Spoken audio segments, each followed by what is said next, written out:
नमस्कार साथियों, आज की कंप्यूटर क्लास में आपका स्वागत है। तो आज हमारा कंप्यूटर साइंस क्लास 10 का टॉपिक है एप्लीकेशन ऑफ सिस्टम सॉफ्टवेयर। तो पहले हम देख लेते हैं कि किस तरह के क्वेश्चन आते हैं इसमें से, तो उसी के अनुसार आपको बताएंगे।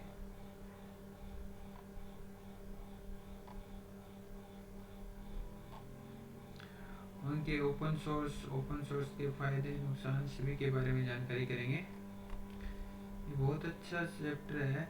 इसके बारे में अगर जान गए तो जो भी विंडो सिस्टम होता है सब कुछ आपको इसी तरह से आने लग जाएगा।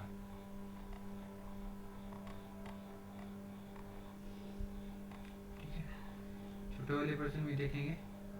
तो इसमें पूछा है सिस्टम सॉफ्टवेयर के उदाहरण से समझाइए, एप्लीकेशन सॉफ्टवेयर का उदाहरण बताइए, प्रोपराइटरी सॉफ्टवेयर क्या होते हैं, ओपन सॉफ्टवेयर क्या होते हैं, ओपन सॉफ्टवेयर के फायदे नुकसान, माइक्रोसॉफ्ट विंडो के संस्करण, Linux operating system, kernel mode, सुविधाएं, features, proprietary software, personal computer, Linux, ये सभी हम पढ़ेंगे।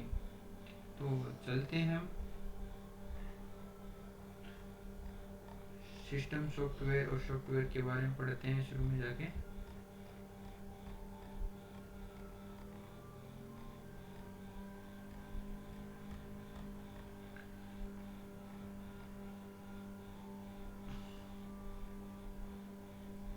तो हम पहुंच गए हैं हमारे जो सब्जेक्ट मेन टॉपिक पे, कंप्यूटर डाटा की परिभाषा। तो इससे कुछ भाषाएं, कुछ शब्दों को भी पढ़ना है। सूचनाएं क्या होती है, डेटा क्या होता है, इन कुछ टेक्निकल वर्ड होते हैं, उनको समझ गए तो हम आसानी से आगे पढ़ने में ये हेल्प करेंगे। तो डेटा जो हम बोलते रहते हैं क्या होता है, तो डेटा एक लैटिन शब्द है जो डाटम का बहुवचन है। आजकल डाटा सबसे अधिक एक वचन के साथ प्रयोग में किया जाता है। डेटा कच्चे तथ्य, रॉ मटेरियल जैसे प्रतीकों, संख्याओं और एक शब्दों का संग्रह है। डेटा को मापा, एकत्रित, रिपोर्ट एवं का विश्लेषण किया जाता है। कभी कभी ये रेखांकन, छवियों का उपयोग करके विजुअलाइजेशन किया जा सकता है। डेटा को संदर्भ विश्लेषण के लिए एक साथ एकत्रित करते हैं और डेटा विभिन्न रूपों में अस्तित्व धारण कर सकता है, जैसा कि कागज पर अंकों व शब्दों को द्वारा लिखा गया, इलेक्ट्रॉनिक मेमोरी में बिट्स या बाइट्स के रूप में संचित या किसी मनुष्य के मस्तिष्क में विभिन्न तथ्यों के रूप में संचित रहता है। कंप्यूटर डाटा को संख्याओं, अक्षरों और चिन्हों के रूप में प्रदर्शित किया जाता है, जिस पर कंप्यूटर द्वारा विभिन्न संक्रियाएं ऑपरेशन की जाती है, जिसे फाइल्स और फोल्डर के रूप में मेमोरी डिवाइस पर संचित और सुरक्षित किया जाता है। तो इसमें मोटे तौर पर आपको ध्यान रखना है कि डेटा क्या होता है। डेटा लैटिन भाषा का शब्द होता है जिसका मतलब होता है डोटम का बहुवचन है, और इसका डाटा सबसे अधिक एक वचन के रूप में उपयोग किया जाता है। डेटा क्या होता है, कच्चे तथ्य, प्रतीकों, संख्याओं और शब्दों का एक संग्रह है। तो सूचना क्या होता है, सूचना क्या होता है, डेटा का ही रूप होता है। डेटा के सुपरिभाषित संग्रह को सूचना कहते हैं। डेटा बनाम सूचना, यानी डेटा और सूचना में अंतर क्या होता है। डेटा सामान्यतः तथ्य और आंकड़ों का समूह होता है, जबकि सूचना का अंश समझा जाता है, जिसे सूचना का अंश समझा जा सकता है, किंतु डेटा स्वयं सूचना नहीं है। जब डेटा को सार्थक और उपयोगी बनाने के उद्देश्य से संसाधित, व्यवस्थित और निर्मित और प्रदर्शित किया जाता है तो सूचना कहा जाता है। यानी डेटा को आरंजित रूप यानी सुपरिभाषित संग्रह को सूचना कहते हैं। सूचना द्वारा डेटा को संदर्भ प्रदान किया जाता है। साधारणतः कंप्यूटर डाटा को पढ़ता है किंतु डेटा को समझे ये आवश्यक नहीं है।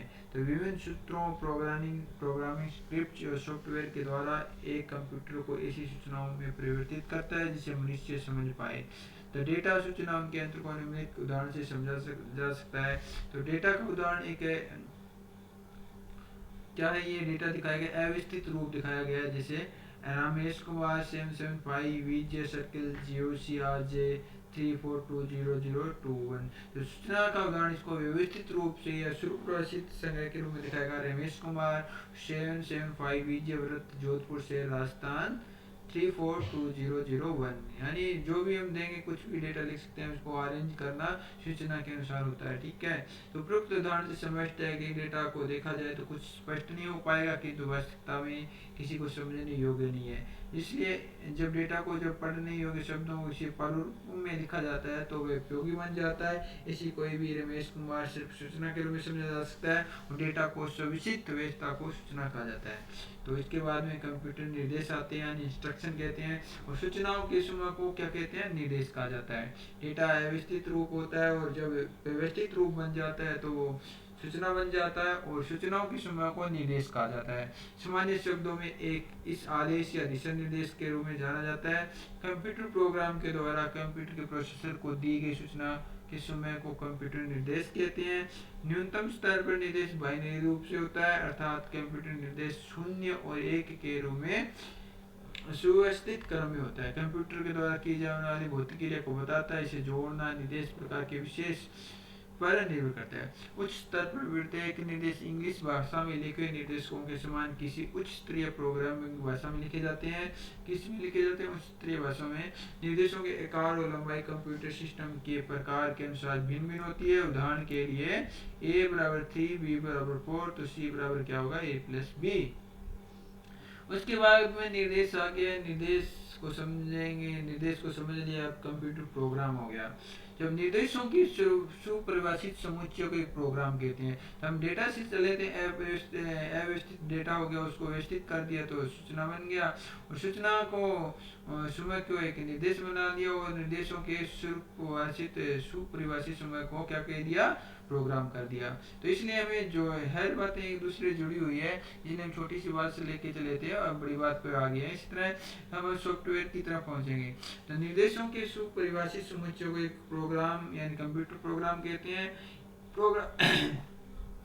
प्रोग्राम किसी कंप्यूटर द्वारा क्रियान्वित किए जाने वाले कार्य के विशेष को संपादित करता है। कंप्यूटर द्वारा किए जाने वाले प्रत्येक कार्य कंप्यूटर प्रोग्राम द्वारा किया जाता है। कंप्यूटर को कार्य करने हेतु प्रोग्राम की आवश्यकता होती है, इसलिए कंप्यूटर को सीपीयू के द्वारा प्रोग्राम के निर्देशों को क्रियान्वित किया जाता है। सामान्यतः प्रोग्राम द्वारा कंप्यूटर प्रोग्राम एक प्रोग्रामिंग भाषा जैसे बेसिक, सी, जावा आदि में लिखा जाता है। तो प्रोग्राम कौन सी भाषा में लिखा जाता है? बेसिक, सी या जावा में लिखा जाता है। कंप्यूटर प्रोग्राम द्वारा लिखे गए कंप्यूटर प्रोग्राम को ट्रांसलेटर के माध्यम से मशीनी भाषा में बदला जाता है। इस प्रोग्राम को कंप्यूटर प्रोग्राम के द्वारा ट्रांसलेटर के माध्यम से कौन सी भाषा में बदला जाता है? मशीनी भाषा में, जो वास्तविक रूप से कंप्यूटर समझता है। कंप्यूटर प्रोग्राम के द्वारा कंप्यूटर में लिखे गए प्रोग्राम को सोर्स कोड भी कहा जाता है। ट्रांसलेटर द्वारा बदले हुए मशीनी कोड को टारगेट कोड भी कहा जाता है। कंप्यूटर प्रोग्राम को सोर्स कोड कहते हैं, और ट्रांसलेटर द्वारा जब मशीनी कोड को जो मशीनी कोड में बदलते हैं उसको टारगेट कोड भी कहते हैं। कंपाइलर और इंटरप्रेटर प्रचलित ट्रांसलेटर है, यानी जो भी कंप्यूटर की प्रोग्राम की भाषा है उसको क्या कह रहे हैं, कंप्यूटर की समझने वाली भाषा में ट्रांसलेट करते हैं। ठीक है, तो सोर्स कोड और टारगेट कोड भी समझ लिए हमें। तो ट्रांसलेटर हमें समझ लेंगे। ट्रांसलेटर तो हमने समझ लिए, दो प्रकार के बताइए, कंपाइलर होता है, एक इंटरप्रेटर होता है। और जब संपूर्ण प्रोग्राम को एक भाषा से दूसरी भाषा या मशीनी भाषा में रूपांतरित करते हैं, या किसी प्रोग्राम को क्रमबद्ध रूप से क्रियान्वित करने के लिए प्रत्येक चरण का क्रमबद्ध अनुवाद करने के लिए इंटरप्रेटर कहते हैं। ठीक है, यानी प्रोग्राम के प्रत्येक प्रोग्राम क्रमबद्ध रूप से क्रियान्वित करने के लिए प्रत्येक चरण का क्रमबद्ध अनुवाद करने के लिए इंटरप्रेटर कहते हैं। जबकि कंपाइलर क्या करता है, संपूर्ण प्रोग्राम को एक ही बारे में मशीनी भाषा में अनुवाद कर देता है। दोनों तो मशीनी भाषा में अनुवाद करते हैं संपूर्ण प्रोग्राम को, परंतु जब इंटरप्रेटर क्या होता है, क्रमबद्ध चरण का उपयोग करता है, जबकि कंपाइलर संपूर्ण प्रोग्राम को एक ही बार में मशीनी भाषा में अनुवाद कर देता है। इसी प्रोग्राम को थोड़ा थोड़ा टुकड़ों के रूप में क्रियान्वित करने के लिए विभिन्न परिस्थितियों का निरीक्षण करने वाले को डीबगर कहते हैं। डीबगर किसे कहते हैं? किसी प्रोग्राम को थोड़ा थोड़ा टुकड़ों के रूप में कार्यान्वित करने के लिए विभिन्न परिस्थितियों का निरीक्षण करने वाले को डीबगर कहते हैं। ये टेक्निकल वर्ड है कंप्यूटर के, इसको याद करना जरूरी है।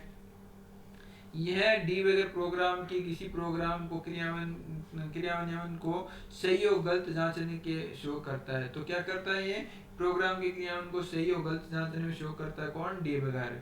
तो कंप्यूटर प्रोग्राम के उदाहरण है प्रोग्राम सॉफ्टवेयर के समूह के रूप में।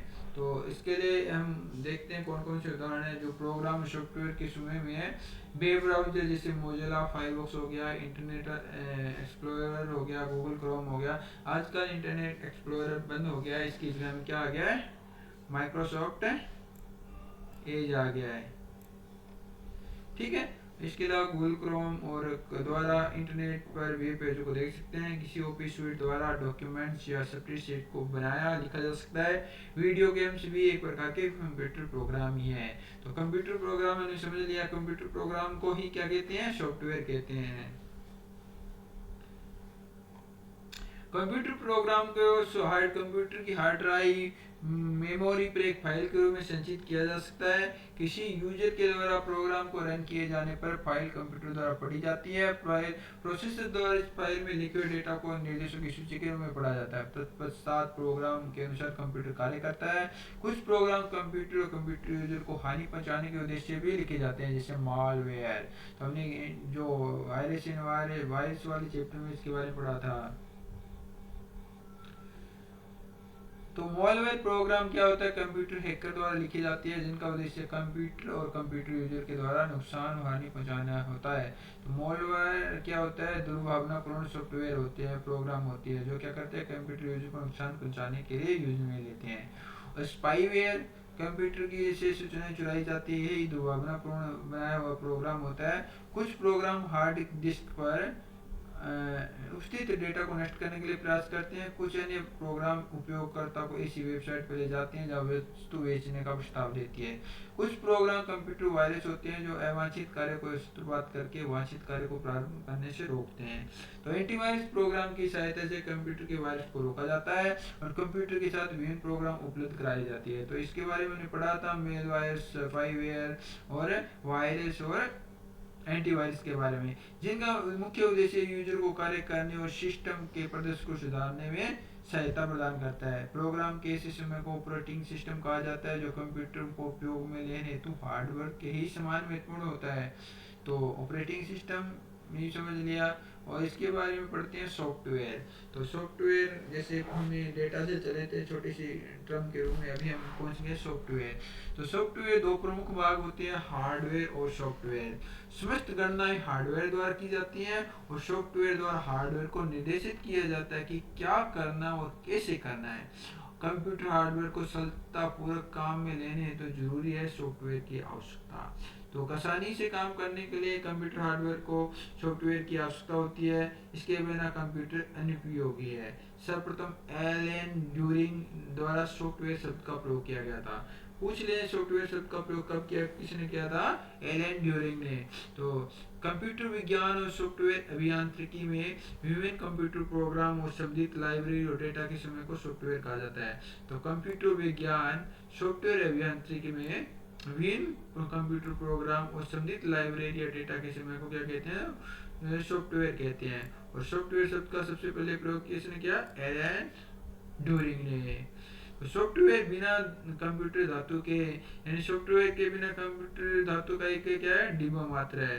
कंप्यूटर हार्डवेयर और सॉफ्टवेयर परस्पर आवश्यक है, दोनों ही आवश्यक है। इसमें दोनों को परस्पर उपयोग नहीं किया जा सकता है, इनका अलग से उपयोग नहीं होता है। अलग अलग एक सॉफ्टवेयर यूज कर लिया, हार्डवेयर यूज कर लिया। तो कंप्यूटर सॉफ्टवेयर को मुख्यतः दो भागों में बांटते हैं। तो पहले हम सॉफ्टवेयर के बारे में पढ़ लेते हैं। इसके दो प्रमुख भाग होते हैं, कौन से होते हैं। प्रथम तो एप्लीकेशन सॉफ्टवेयर हो गया और द्वितीय हो गया सिस्टम सॉफ्टवेयर। तो विशेष कार्य हेतु निर्मित सॉफ्टवेयर को एप्लीकेशन सॉफ्टवेयर कहते हैं। विशेष कार्य हेतु निर्मित सॉफ्टवेयर कौन सा है, एप्लीकेशन सॉफ्टवेयर होता है। और आवश्यकता अनुसार भिन्न भिन्न उपयोगों के लिए भिन्न भिन्न एप्लीकेशन सॉफ्टवेयर होती हैं। जैसे विद्यालय प्रबंधन के लिए अलग होता है, वेतन गणना, पुस्तकालय प्रबंधन, वस्तुओं के हिसाब आदि कार्यों के लिए किए जाने वाले प्रोग्राम एप्लीकेशन सॉफ्टवेयर रहते हैं। यूजर द्वारा एप्लीकेशन सॉफ्टवेयर का उपयोग सीधा प्रयोग किया जाता है, ये यूजर की आवश्यकताओं को पूरी करता है। यानी ये एप्लीकेशन सॉफ्टवेयर यूजर सीधा प्रयोग करता है, ये यूजर की आवश्यकताओं को पूर्ति करता है। एप्लीकेशन सॉफ्टवेयर के बनाने हेतु प्रोग्रामर को कंप्यूटर की आधारभूत सर्किटरी यानी विद्युत परिवर्तन तंत्र को नियंत्रण करने की आवश्यकता नहीं होती है। यानी सॉफ्टवेयर को बनाने हेतु, एप्लीकेशन सॉफ्टवेयर को बनाने के लिए प्रोग्रामरों की आवश्यकता नहीं होती है, विद्युत परिवर्तन तंत्र की नियंत्रण करने की कोई आवश्यकता नहीं होती है, बल्कि क्या, प्रोग्राम के निर्देशों की आवश्यकता होती है जो अगर लिखित कार्यों को सरल बनाए रखे, जैसे डेटा इनपुट लेना, आउटपुट प्रदान करना, गणनाएं करना, सूचनाओं को संचित पुनः प्रदान करना। एप्लीकेशन सॉफ्टवेयर निर्माण के लिए विभिन्न भाषाएं उपलब्ध है। एप्लीकेशन सॉफ्टवेयर के उदाहरण है वर्ड प्रोसेसर, ठीक है, जो हमने पढ़ना है। स्प्रेडशीट के बारे में पढ़ना है, वेब ब्राउजर हमें पढ़ते ही रहते हैं। मीडिया प्लेयर हो गया, गेम, फोटो एडिटिंग आदि एप्लीकेशन सॉफ्टवेयर, यानी मोबाइल और सिस्टम में जो इंपॉर्टेंट एप्लीकेशन है वो एप्लीकेशन सॉफ्टवेयर ही है, जैसे music player, video player, game player, ये सभी web browser, spreadsheet, word processor आदि एप्लीकेशन सॉफ्टवेयर के बारे में।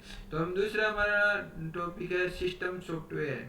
कंप्यूटर को आसानी से उपयोग में लेने योग्य बनाते हैं। उदाहरण के लिए ऑपरेटिंग सिस्टम, जितने भी ऑपरेटिंग सिस्टम हो गए, विंडोज हो गई, एंड्रॉयड हो गया, एप्पल का आईओएस हो गया, ऐसे भी ऑपरेटिंग सिस्टम है। भाषा अनुवादक, ट्रांसलेटर और डिवाइस ड्राइवर भी ये क्या है, ऑपरेटिंग सिस्टम है, सिस्टम सॉफ्टवेयर है।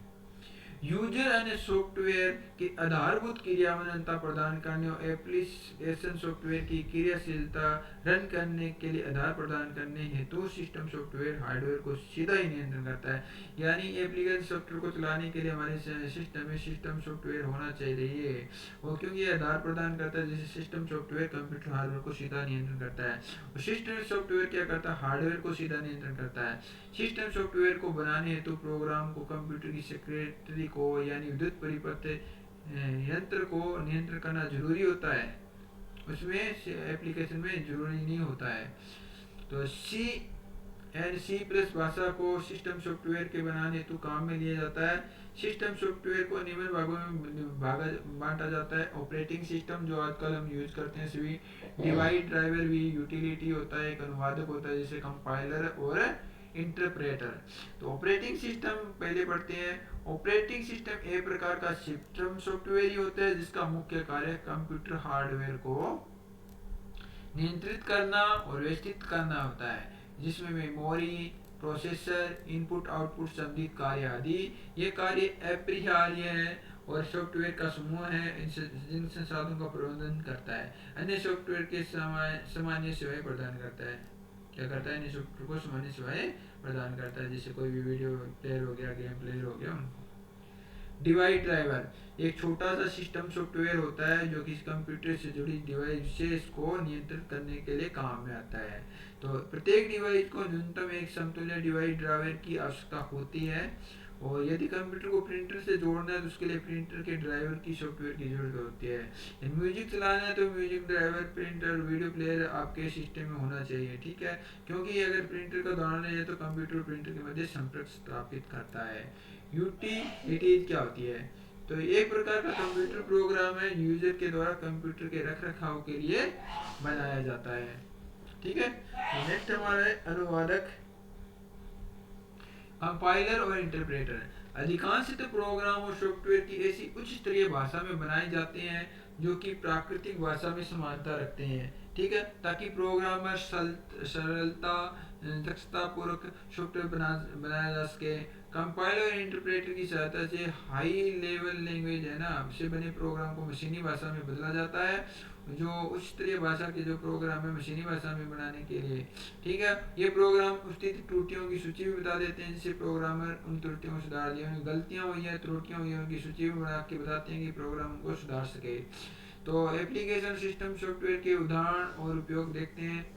तो हमने समझ लिया एप्लीकेशन सिस्टम सॉफ्टवेयर क्या होते हैं, इसमें अंतर भी समझ लिया, ठीक है। तो सूचना प्रौद्योगिकी के क्षेत्र में एप्लीकेशन सॉफ्टवेयर कंप्यूटर प्रोग्राम है जो लोगों की मदद करने के लिए डिजाइन किए जाते हैं।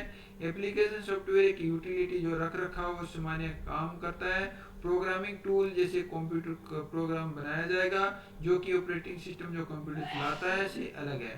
गतिविधियों के आधार पर जिनके लिए इसे बनाया गया है उसके लिए टेक्स्ट, ग्राफिक, नंबर्स में फेरबदल कर सकते हैं।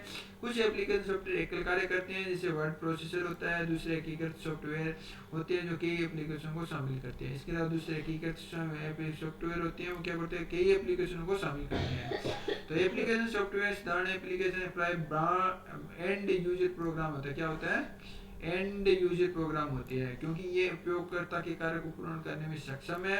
उदाहरण के तरह document, spreadsheet, database, publication, online research, email भेजना, ग्राफिक डिजाइन करना, गेम खेलना आदि।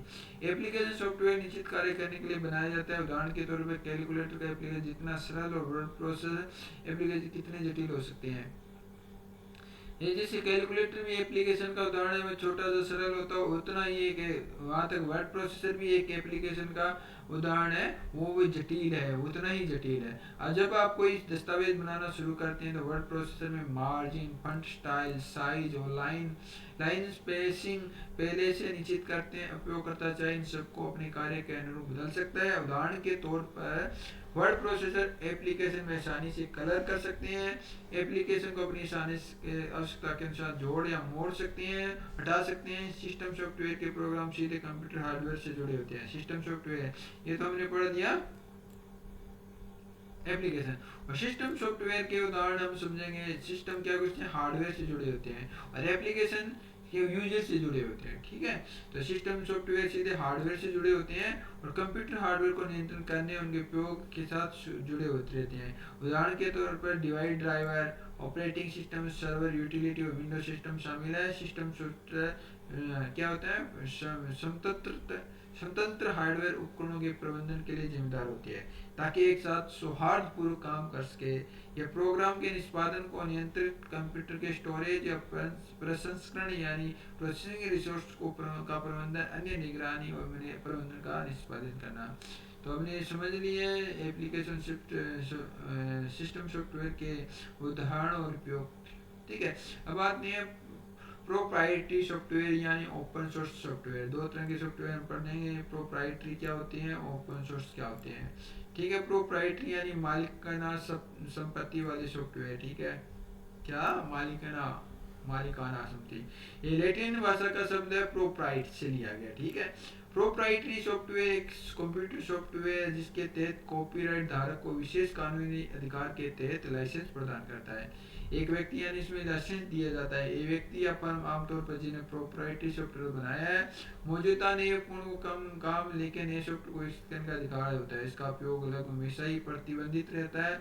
इसका सोर्स कोड लगभग हमेशा गुप्त रखा जाता है, यानी इसको कोई दूसरा व्यक्ति यूज नहीं कर सकता। इसका एक सोर्स कोड होता है वो गुप्त रखा जाता है। सोर्स कोड प्रोग्राम का उपयोग, सोर्स कोड क्या होता है, प्रोग्राम का एक रूप है जिसको यूजर प्रोग्रामिंग भाषा में लिखता है और मशीन कोड में परिवर्तित करता है ताकि कंप्यूटर आसानी से पढ़ सके। किसी प्रोग्राम के संशोधन और सुधार करने के लिए इस सोर्स कोड का आवश्यक होता है, यानी किसी प्रोग्राम को सुधार करेंगे तो इसको इस कोड का आवश्यक होना जरूरी है। एक प्रोप्राइटरी सॉफ्टवेयर डेवलपर अपने निर्माण या क्रिएशन की कुछ मौजूद शर्तों के साथ बेचता है जिसका पालन कानूनी प्रक्रिया से बचने के लिए किया जाना चाहिए। सॉफ्टवेयर को लाइसेंस के साथ खरीद कर उनकी शर्तों का उपयोग करते हैं और सीमाओं के भीतर परिवर्तन की कोई अनुमति नहीं है, आगे संशोधन की कोई अनुमति है। यानी सॉफ्टवेयर को हम खरीद सकते हैं कुछ सीमाओं के साथ में, लाइसेंस के साथ में, परंतु इसे कोई सीमाओं में परिवर्तन नहीं कर सकते, उनके संशोधन की कोई अनुमति नहीं है। फिर से वितरण या लागू करने के लिए कोई रिवर्स इंजीनियरिंग का उपयोग नहीं करना चाहिए, यानी इसको वितरण करने के लागू करने के लिए कोई रिवर्स इंजीनियरिंग का उपयोग भी नहीं करना है। ठीक है, प्रोप्राइटरी सॉफ्टवेयर एक मुख्य पहचान है, ये इसका सोर्स कोड बाहर की दुनिया से गुप्त रखा जाता है, यानी ये इसका सोर्स कोड इस दूसरों को नहीं बताया जाता कभी। इस प्रकार प्रोप्राइटरी सॉफ्टवेयर की आंतरिक संरचना बाहरी संपर्क में नहीं रहती है। प्रोप्राइटरी सॉफ्टवेयर प्रतिबंध आमतौर पर दस्तावेज के माध्यम से किया जाता है। इसे क्या कहते हैं, यूलास यानी इंड यूजर लाइसेंस एग्रीमेंट। एक यूजर लाइसेंस एग्रीमेंट कहते हैं जो सॉफ्टवेयर विक्रेता उपयोगकर्ता के बीच में एक अनुबंध यानी एग्रीमेंट होता है। ठीक है, यदि कोई उपयोगकर्ता कॉपीराइट की स्थिति में टूटने की गतिविधियों में लिप्त पाया जाता है तो विक्रेता अपने अधिकार के दुरुपयोग के खिलाफ कानूनी कार्य कर सकता है, यानी कोई दूसरा व्यक्ति इसका दुरुपयोग करे उसके लिए कानूनी कार्रवाई कर सकते हैं विक्रेता। प्रोप्राइटरी सॉफ्टवेयर के उदाहरण यूनिक जैसे ऑपरेटिंग सिस्टम है, कुछ अन्य लोकप्रिय उदाहरण है जैसे AIX डेवलप्ड बाय IBM के द्वारा जो AIX है वो एक प्रोप्राइटरी सॉफ्टवेयर है। HUPX जो क्या है, हेवलेट पैकर्ड के द्वारा निर्मित है। QNX जो किसके द्वारा किया गया, QNX सॉफ्टवेयर सिस्टम के द्वारा। सोलराइज किसके द्वारा, सन माइक्रो सिस्टम के द्वारा सोलराइज किया डेवलप किया गया। तो हमने पढ़ लिया इसके लिए लाइसेंस होता है, कोई दूसरा व्यक्ति इसके लाइसेंस को कुछ अनुमति के साथ में यूज करता है और इसके ये इसका सोर्स कोड गुप्त रखा जाता है, यानी विक्रेता के अनुसार ही सोर्स कोड को यूज करना होता है। इसमें परिवर्तन नहीं कर सकता, कुछ भी बातों में इसको चेंज करने की अनुमति नहीं होती है।